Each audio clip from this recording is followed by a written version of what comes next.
about, well, the very first thing you did when you opened your eyes this morning. Oh, that is a great question to start with. Right. I mean, did you reach for your phone? Did you stretch your arms? Or did you just hit the snooze button on your alarm clock? I know a lot of us are guilty of hitting snooze. Exactly. And that single tiny choice might seem totally invaluable. But according to the audio program we are diving into today, that first choice is really a building block. Yeah, it sets the tone. It does. It is the start of a psychological structure Yeah. that will control your energy for the rest of the day. So today we are exploring the concept of the daily routine. A very important topic. Definitely. Because whether you are a tired student studying late at night or, a highly active manager of a large company, your routine is the heartbeat of your life. It really is. It is the steady rhythm that manages your time. And even more importantly, it manages your mental and physical energy. That is exactly right. And to understand this rhythm, we are looking at a wonderful source today designed specifically for English learners. Yes, which is why we're going to do things a little differently today. Right. Because our focus is on clear English today, we are going to take our time, we will speak slowly, and we will unpack the vocabulary very carefully so you, the listener, can easily follow along. It is a great way to learn. And our source tells the daily story of a full-time homemaker named Susan. Her day is absolutely packed. I mean, it is full of different responsibilities, chores, and challenges. A lot of hard work. Yeah, but instead of just looking at what she does, we are going to look at why she does it. We are going to look at the mechanisms behind a successful day. Okay, let's unpack this. We need to look at where a daily routine actually begins. We need to see how Susan builds the foundation of her day. Well, the most logical starting point for any routine is the morning. Makes sense. Yeah. In our source material, we learn that Susan is an early bird. An early bird. Right. This is a very common English idiom. An early bird is simply a morning person. Someone who likes the morning. Exactly. It is someone who naturally wakes up early, usually right when the sun comes up, and they feel completely awake. So she is not fighting her alarm clock at all. Not at all. She wakes up at 6 o'clock in the morning, stretches her body, and immediately walks into the kitchen. Wow, right to work. Yeah, her very first action of the day is to provide for other people. She cooks a family favorite, which is warm pancakes and scrambled eggs. That sounds amazing. It does. And the source uses a very specific word to describe this breakfast. It says, the meal is nutritious. I will spell that for you. It is Nutritious. Nutritious. Now, I want to push back on that word for a second. Oh, okay. The word nutritious gets thrown around constantly in food marketing. In every box of sugary cereal at the supermarket claims to be nutritious. That is very true. So how is our source actually defining this word in the context of morning energy? That is a very fair point to make. Marketing often changes the meaning of words. But in clear English, when food is truly nutritious, it means it is packed with the actual fuel the human body needs to function well. Okay, so real fuel. Right. It is high in nutrients, it has protein from the eggs, it has vitamins and fiber. Nutritious food processes slowly in your stomach. Ah, I see it. And because it digests slowly, it gives you deep, lasting energy for many hours. So it is the exact opposite of like fast food or junk food. Yes, exactly. If Susan gave her kids a sugary donut, they would get a fast rush of energy, but then they would crash. Right, they would feel terrible later. They would be tired an hour later. Right. So nutritious means the food is an investment in long-term energy. Precisely. The biological mechanism is sustained fuel. And Susan needs her family to have this nutritious fuel because of what happens immediately after breakfast. The rush. Yes. The source describes this next phase as the morning rush. The morning rush. Yeah. Anyone with a family or a busy job knows this feeling perfectly. Oh, absolutely. It is total chaos. People are running around. They are trying to find lost shoes. Always the shoes. Right. They're packing heavy school bags. They're just trying to get out the front door and arrive at school on time. It requires a massive amount of fast action. You have to move your body quickly, and you have to think quickly. You are basically solving 10 small problems at the exact same time. You really are. Managing that morning rush, it reminds me of running a busy restaurant kitchen. Oh, that is a good comparison. Right. Susan is the head chef because she just cooked the pancakes. Yeah. But she is also the floor manager. Yes, directing everyone. Exactly. She is making sure all the customers, her children, and her husband get exactly what they need before they walk out the door. It is a lot to manage. It is. But here's the big question. Eventually, the front door closes, the kids leave, Uh-huh. The house is finally quiet. Yes, peace and quiet. So how does Susan shift her energy? How does she transition from that chaotic rush into the second phase of her day? What's fascinating here is the psychology behind what she does next. Okay. We move from the physical actions of the morning into the mental structure of the day. The source points out a very important psychological fact. Which is, Having a structured, predictable routine actually reduces your daily stress. it reduces stress. Yes, it does. I think many people would argue the exact opposite. Really? How so? Well, doing a long list of chores sounds like it would create stress, not reduce it. How does a routine lower your stress? It is all about how the human brain uses energy. We experience something called decision fatigue. Decision fatigue? Right. Imagine you have a battery inside your mind. You wake up with a battery charged to 100%. Okay, I'm with you. Every single time you have to make a choice, your brain uses a little bit of that battery power, Even for small things. especially for small things. Choosing which shirt to wear costs 1%. Choosing what to clean first costs 2%. Deciding what to buy at the store costs 3%. Ah, I see. So if you have to invent your day as you go along, you are burning your mental battery on tiny, unimportant choices. Exactly. But if you have a set routine, your brain does not have to make those small decisions. Because the path is already chosen. The choice is made. You save that valuable mental battery power for much more important challenges later in the day. That makes perfect sense. Yeah. You're protecting your energy. And the Force actually mentions a great trick for managing this energy during a long task. Yes, it does. It is called the Pomodoro technique. The Pomodoro technique. It is a very popular time management method. How does it work? You break your work into 25-minute blocks of time. You focus completely on your work for 25 minutes. Then you force yourself to take a 5-minute rest.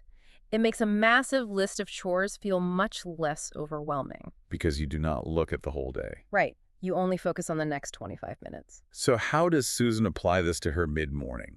What is she doing with her saved mental energy? She spends her mid-morning tidying up the house. She wipes the kitchen surfaces with a cloth. She organizes the living room. Just getting things in order. Yes. And there is a very deep cultural and psychological connection here. In many cultures around the world, the way you maintain your physical home reflects your internal state of mind. Oh, like the saying. Exactly.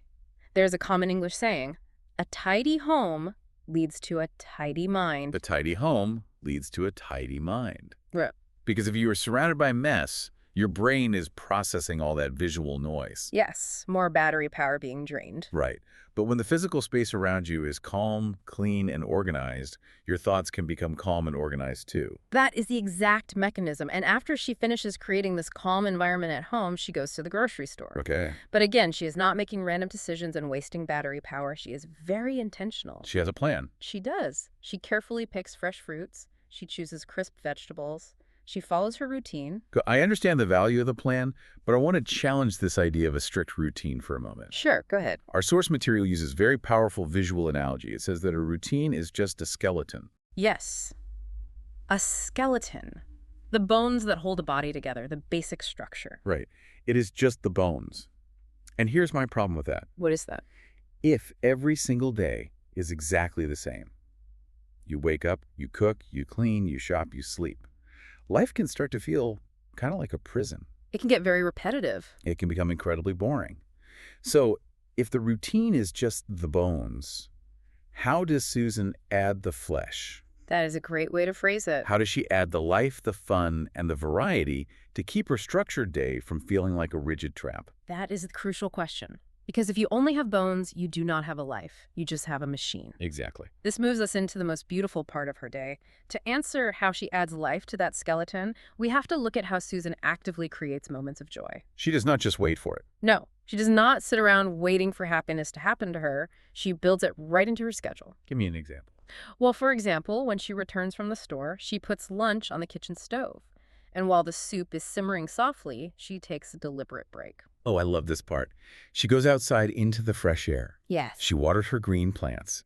She works in her small garden. The source describes her watching the bright flowers bloom and the green herbs grow. It is very peaceful. It calls this process a small daily miracle. It is a wonderful image. And this action brings us to the first of 3 vital English vocabulary phrases that we need to explain deeply today. Okay, what is the first one? The first is a phrasal verb, tend to. Tend to. To tend to something. Yeah. How is that different from just, fixing something or managing something? It is entirely different. Tend to has a very special emotion attached to it. It means to look after something gently, patiently, and carefully. Oh, You fix a broken car engine with heavy tools, but you tend to a living garden with your hands. that makes sense. A nurse tends to a sick patient. You can even tend to your relationships. It is not aggressive or fast work. It is careful, caring, and nurturing work. I really like that distinction. It is caring work. And because she takes time to tend to her garden, she describes her day using our second important vocabulary word. Yeah, she does. She says her daily routine is fulfilling. Fulfilling. This is an essential adjective in English. It describes a feeling of deep, profound satisfaction. But we need to understand the mechanism behind it, right? We do. Fulfilling is very different from just having fun. Exactly. I mean, riding a fast roller coaster at an amusement park is fun. Very fun. Eating a huge bowl of chocolate ice cream is fun. But those things are not fulfilling. No, they are not. They are quick thrills. They disappear as soon as they're over. That is the perfect way to explain it. Fun gives you a quick spike of excitement, but fulfilling usually requires effort. Sometimes hard effort. Yes, and sometimes it is not fun at all in the moment. Our source gives a brilliant example to explain this difference. The animal shelter. Yes, volunteering at an animal shelter. Right. If you volunteer at an animal shelter, you are cleaning dirty cages. You are carrying heavy bags of dog food. You are dealing with scared animals. That is hard, dirty work. Nobody would say cleaning a cage is fun. But because you know you are helping living creatures, it gives you a deep sense of purpose. You feel good about it. When you go home at night, you feel proud. That deep, lasting warmth is fulfillment. So Susan gets that from her garden. Exactly. Susan's gentle work in the garden and the way she tends to her family provides that deep sense of purpose. It makes her life fulfilling. That lasting warmth brings us perfectly to our third vocabulary word from her afternoon. After she cleans and gardens, she wants the inside of her home to feel cozy. Cozy. Cozy. How would you describe the feeling of cozy to someone learning English? It is more than just sitting in a comfortable chair, isn't it? Oh, absolutely. It is a whole atmosphere. I want you, the listener, to imagine this with me. Go ahead. Picture a small room in the middle of winter. Outside, it is freezing cold, it is dark, and it is noisy. Okay, I am picturing it. But inside this room, the bright overhead lights are turned off. There is just soft, warm lamplight. Sounds nice. There is a thick, soft rug on the floor. You are wearing a thick sweater.